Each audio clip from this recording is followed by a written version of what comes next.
Wala raw gagawing hakbang ang Davao City kasunod ng naging skit ng komedyanteng si Vice Ganda nito sa kanyang concert kamakailan.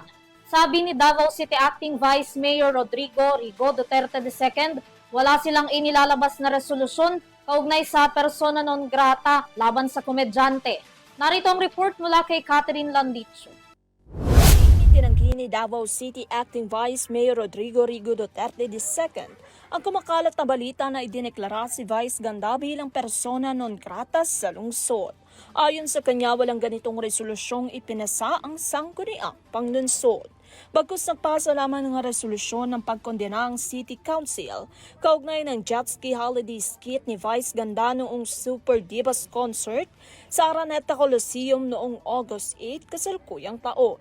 Sa nasabing segment, ginawang biro ni Vice ang kontrobersyal na jet ski promise ni dating Pangulong Rodrigo Duterte kaugnay ng West Philippine Sea gamit ang viral na Jet 2 holiday meme.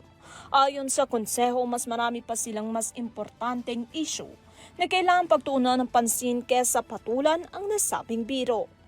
Para sa EuroTV News, Catherine Landicho, sumasaludo sa bawat Pilipino.